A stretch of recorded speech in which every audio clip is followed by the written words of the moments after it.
Mesdames et messieurs, bonjour, bienvenue dans cette édition. Voici les titres. La première ministre Judith Suminwa Tuluka a déposé à l'Assemblée nationale le projet de loi des finances 2026 ainsi que la reddition des comptes de 2025 fixant des priorités économiques et sociales du pays. Martin Fayulu Madidi a convoqué une réunion de crise face aux incertitudes politiques et aux débats autour de la Constitution. La RDC et les mouvements AFC M23 ont signé un accord d'échange des prisonniers, une étape symbolique vers un apaisement dans la région. Voilà tout pour les titres. La première ministre Judith Suminwa Tuluka a officiellement déposé à l'Assemblée nationale le projet de loi des finances pour l'exercice 2026 ainsi que le projet de loi de reddition des comptes de l'exercice 2025. Cette étape marque le lancement officiel du processus budgétaire pour l'année prochaine et s'inscrit dans les cadres de la planification financière et du contrôle de la gestion publique en République démocratique du Congo. Les dépôts du projet de loi constituent une démarche obligatoire et essentielle permettant aux députés d'examiner les orientations financières, de proposer des amendements et de garantir que le budget reflète les priorités nationales. Le projet de loi des finances 2026 présente plusieurs objectifs majeurs: renforcer la croissance économique, mobiliser les ressources pour financer les infrastructures, l'énergie et les commerces intérieurs, améliorer les services sociaux de base, santé, éducation, programmes de protection sociale figurent parmi les secteurs prioritaires, assurer une discipline budgétaire, optimiser la collecte des impôts, taxes et redevances pour réduire la dépendance au financement extérieur et limiter les déficits publics. Le projet de loi de reddition des comptes de 2025, quant à lui, vise à examiner l'utilisation des ressources publiques, identifier les réussites et les lacunes et renforcer la transparence dans la gestion de l'État. Les dépôts de ces projets interviennent dans un contexte marqué par de besoins élevés en infrastructures, en services sociaux dans un pays à forte croissance démographique, la nécessité de renforcer la confiance des partenaires internationaux en montrant que la RDC gère ses finances publiques de manière rigoureuse. Des attentes sociales importantes, les citoyens surveillant de près l'impact du budget sur leur quotidien. Les députés auront pour tâche de scruter chaque poste budgétaire, d'assurer que les priorités sont cohérentes et que les fonds publics seront utilisés efficacement. Les projets de loi de finances 2026, s'il est adopté, servira de feuille de route pour l'État dans la mobilisation et l'utilisation des ressources publiques. Il représente également un indicateur de maturité institutionnelle en mettant l'accent sur la reddition de comptes et la transparence. En résumé, ces dépôts illustrent la volonté du gouvernement de préparer l'avenir économique du pays tout en garantissant un suivi rigoureux des dépenses et une orientation claire vers le développement durable et inclusif. L'opposant congolais Martin Fayulu ne cache plus sa frustration face à l'absence des réponses concrètes du président Félix Tshisekedi sur plusieurs dossiers politiques sensibles. La situation est aggravée par le tentative de son camp de modifier la Constitution, ce qui selon lui menace l'équilibre institutionnel et les acquis démocratiques du pays. Dans ce contexte, Fayulu a décidé de convoquer cette semaine une réunion de crise avec ses proches collaborateurs et responsables politiques de l'opposition. L'objectif est de définir de nouvelles options stratégiques pour peser sur la scène nationale et préparer les prochaines électorales. La RDC traverse une période marquée par des tensions autour de la Constitution et des initiatives législatives perçues comme favorables à la prolongation du mandat présidentiel. Le parti de l'opposition dénonce une concentration du pouvoir et craint que les ajustements constitutionnels ne compromettent la compétition démocratique. Pour Martin Fayulu, ces situations justifient un réexamen de stratégie politique afin de protéger l'intégrité des institutions et d'assurer que la voix de l'opposition reste audible et influente. Lors de cette rencontre, l'opposant entend analyser le manœuvre en cours au niveau parlementaire et gouvernemental, évaluer les options légales et politiques pour contrer toute modification anticonstitutionnelle, coordonner les actions de l'opposition afin de présenter une position unifiée et structurée face au pouvoir en place. Cette réunion devrait également permettre de mobiliser les soutiens et partenaires politiques nationaux et internationaux pour renforcer la pression et défendre le processus démocratique. Les gouvernements congolais et le mouvement rebelle AFC M23 ont signé un accord d'échange des prisonniers. Une démarche qui marque une étape clé dans les processus de négociations initiés à Doha. Au-delà de la simple libération des détenus, cet accord est un signal politique fort. Les deux parties reconnaissent la nécessité de créer un climat de confiance pour avancer vers une paix durable. Le change des prisonniers est souvent utilisé comme outil diplomatique et humanitaire. Dans ces cas précis, il permet de montrer à la population et aux acteurs internationaux que la RDC et l'AFC M23 sont capables de coopérer sur des questions concrètes, même si les conflits armés restent actifs sur certains fronts. Malgré cet accord, plusieurs défis peuvent limiter son efficacité.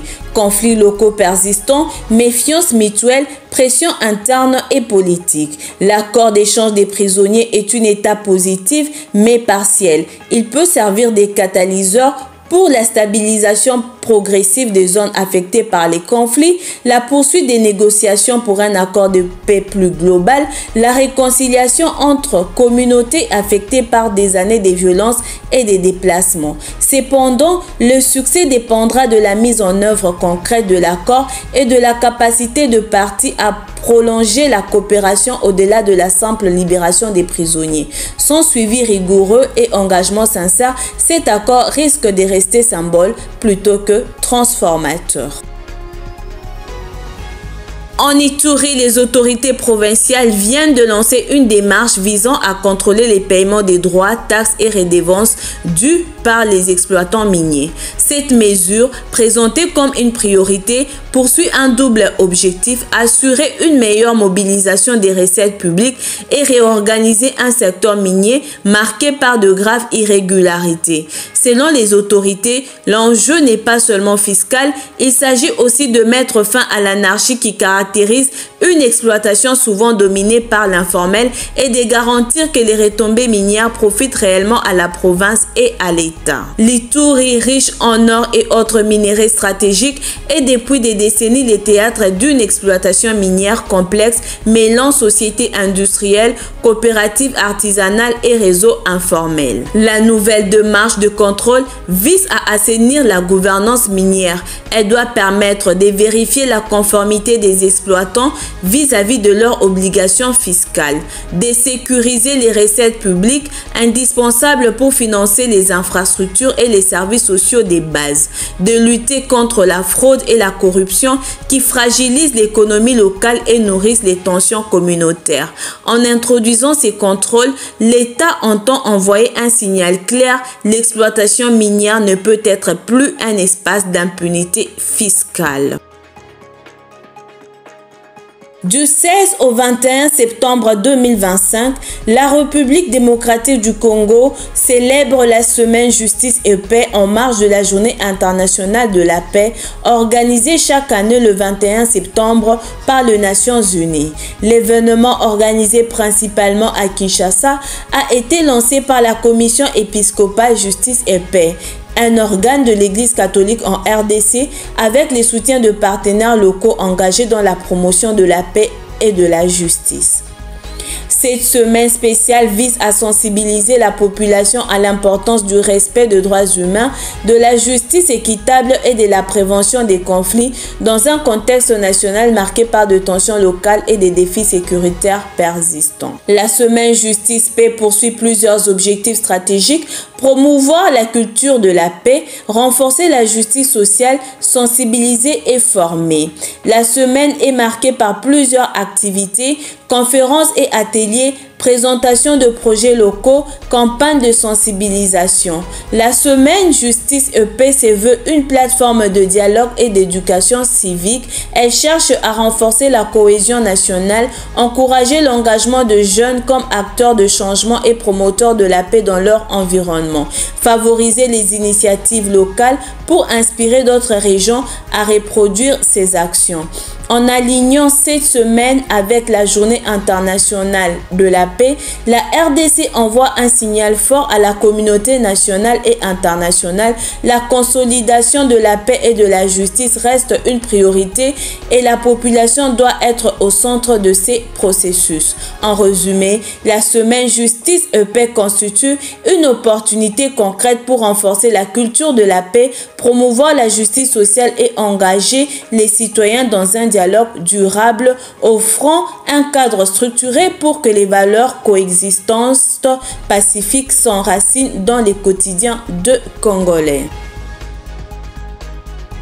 Les prix Nobel de la paix congolais, Denis Mukwege a participé à la 3e édition de la rencontre mondiale sur la fraternité humaine organisée au Vatican. Cette rencontre rassemble des dirigeants religieux, des intellectuels et des acteurs de la société civile du monde entier pour promouvoir la paix, la tolérance et la solidarité entre le peuple. Lors de son intervention, Denis Mukwege a centré son discours sur la situation critique des populations congolaises, particulièrement celles victimes de violences sexuelles et des conflits armés dans l'est du pays. Le médecin et militant des droits humains a insisté sur la nécessité de restaurer la dignité des victimes en leur offrant soutien et protection, mettre fin à l'impunité en poursuivant les auteurs de crimes de guerre et des violences sexuelles, promouvoir une justice équitable qui contribue à la réconciliation nationale et à la cohésion sociale.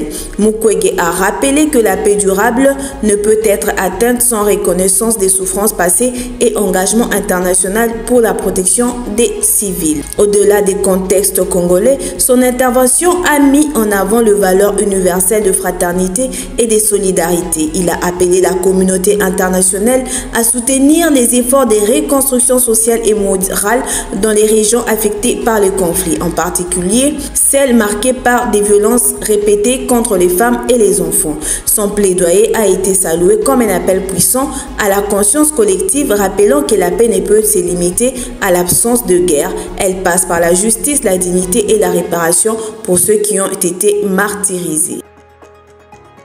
Le site de référence BoxRec a actualisé son classement de poids lourds africains. Sans surprise, le Congolais Martin Bakole conserve sa position de numéro 1 incontestée, une confirmation logique pour celui qui, depuis sa victoire marquante sur Tony Yoka en 2022, s'est imposé comme l'un des visages incontournables de la boxe mondiale. À 31 ans, Martin Bakole affiche un palmarès solide avec une majorité des victoires obtenues avant la limite. BoxRec, en les plaçant au sommet du classement africain, souligne sa régularité et sa constance. Aucun autre boxeur du continent à ce stade ne semble en mesure de lui contester sérieusement cette suprématie. La RDC a déjà offert au monde des figures légendaires de la boxe, mais rarement un poids lourd a réussi à s'installer aussi solidement dans l'élite internationale. Bakole incarne donc une nouvelle ère, celle d'un boxeur congolais capable de porter haut les couleurs nationales sur la scène mondiale et de défier les mogojis de champion anglo-saxon. Sa progression est aussi symbolique dans un contexte où la boxe congolaise souffre d'un manque de structures et de financement. Son parcours rappelle les exploits des grandes figures africaines qui ont su s'imposer malgré les environnements défavorables.